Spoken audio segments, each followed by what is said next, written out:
This week on Channel 8 News, we'll be looking at the bombing of a fuel depot outside of Lviv, followed by how 10 airlines and cargo carriers want President Biden to end the transportation mask mandate and the testing requirement for international travelers. After that, we'll be looking at some feature stories involving some professors in the School of Communication and Mass Media here at Northwest and more. Your Channel 8 News starts right now.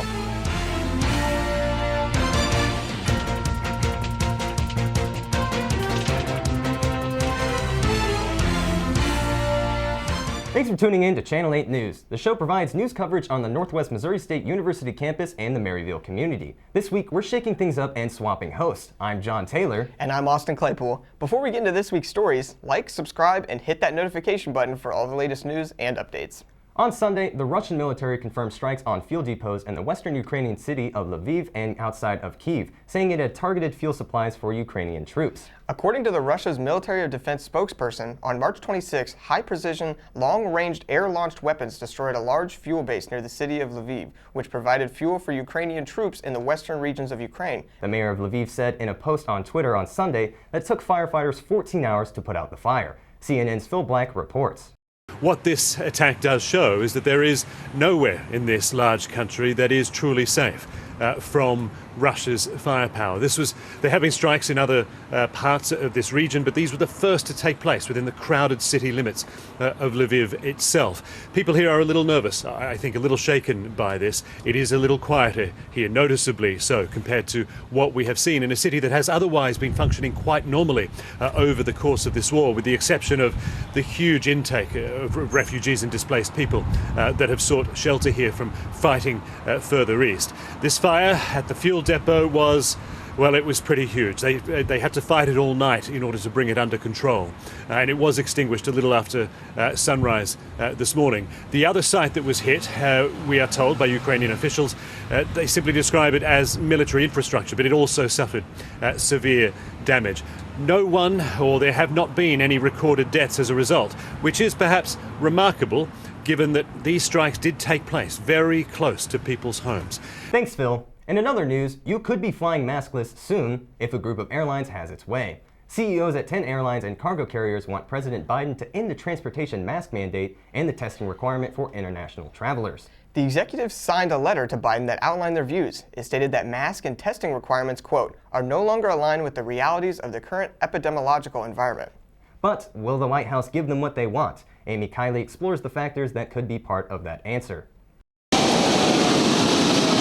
These 10 U.S. airlines and cargo carriers have a request for the Biden administration. They want to get rid of mask mandates on flights and test requirements for international travel. Some European countries are starting to do that, but not everyone thinks it's a good idea. Those countries are lifting the restrictions brutally, from too much to too few. The federal transportation mask mandate ends April 18th, barring another extension. The White House says it's consulting the CDC about lifting it earlier. That agency reports cases are trending down. It's also warning the new Omicron subvariant is more transmissible than the original version. Our vaccines work, our boosters work, and it does not indicate more severe disease than the original Omicron. If the Biden administration does lift the COVID-19 transportation mandates now, it can always reimpose them later. We look at hospitalizations for COVID-19.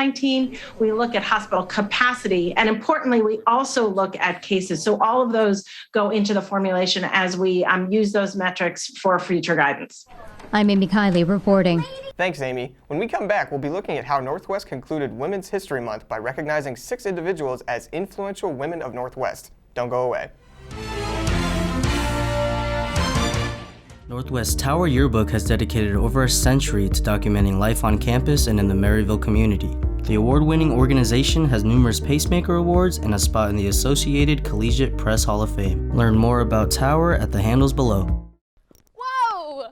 Where are we? We're on Gentoo! Whoa! I've always wondered what this space was like. Well, this week on Gentoo, you'll see us do the gaming news. And then on top of that, you can come watch some awesome gaming packs from the crew and Project Delta.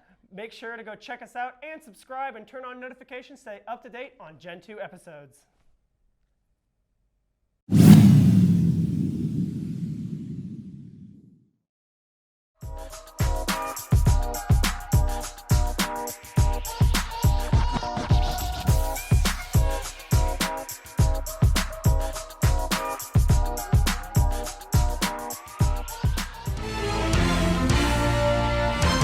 Welcome back to Channel 8 News. I'm Austin Claypool. And I'm JohnTaylor. On Friday, Northwest Missouri State University concluded its commemoration of Women's History Month by recognizing 6 individuals as influential women of Northwest. The Northwest community is invited to nominate female students, faculty, and staff at the university who have positively influenced lives and made outstanding contributions to the community. This spring, Northwest Advisory Board for Women's History Month accepted nominations for 3 categories before selecting a recipient for each award. Additionally, the Advisory Board added 2 community-based awards. Kirsten Stokes has more on the story. The month of March is dedicated to Women's History Month, and there are many influential women that we can look up to in our past and present to ensure that our future is diverse and inclusive for women everywhere. The Influential Women of Northwest receptions sheds light to the unseen advancements that women have made. Northwest recognizes both students and faculty every year through this event. I always look at this event as the cherry on top of the pie in regards to Women's History Month.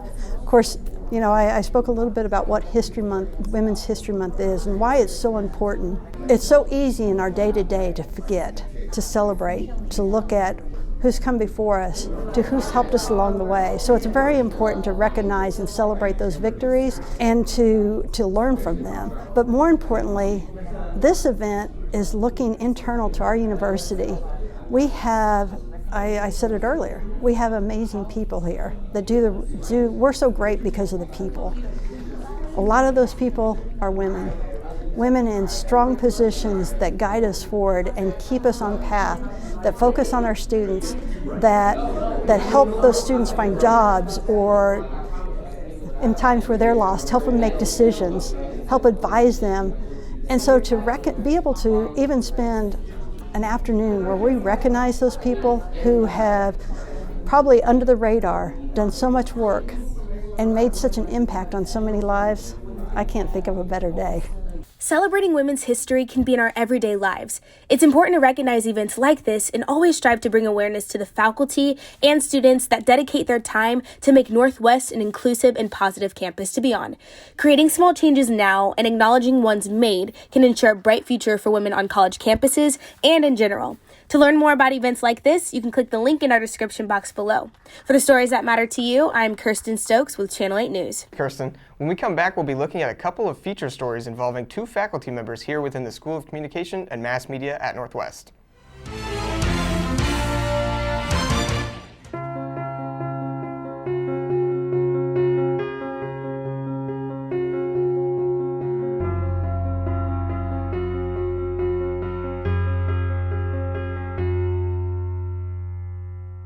This is the channel that keeps you connected to Bearcat Sports. Features, highlights, interviews. Which is also one of the best records in school history. I think it also puts a lot of pressure on us because every team is going to play us really hard. Now back left side, Hudgens, deep 3, left side, yes sir! When these runners compete at the highest level in D2 sports, let's take it from the track to the field. I'm Destiny Adams. And I'm Brody Wallace. And you're watching Bearcat Update on KNWT Channel 8.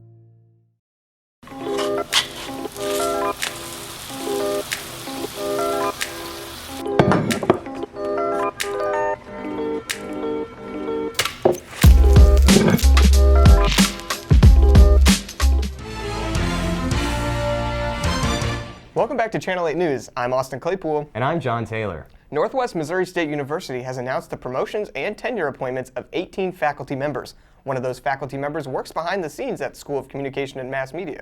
Alex Kurt, Associate Professor of Mass Media in the School of Communication and Mass Media, specializes in audio production. Channel 8 News reporter Kenzie sat down with Kurt to get the inside scoop on his journey here at Northwest leading up to this promotion.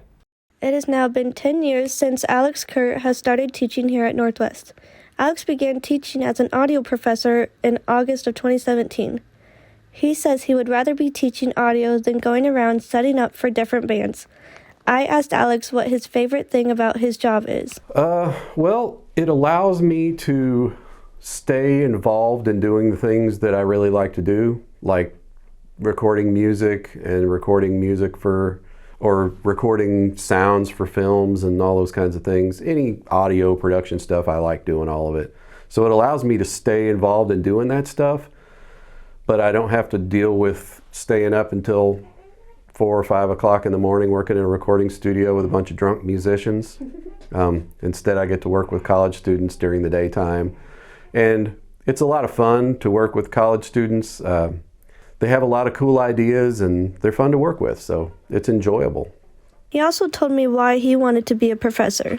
I kind of got tired of being a professional musician, and I was in my mid-30s and I was married, and my wife and I had our first child, and I thought, you know, I want to do something that's going to allow me to keep being involved in the things that I like, which I like studio stuff more than live performance anyway.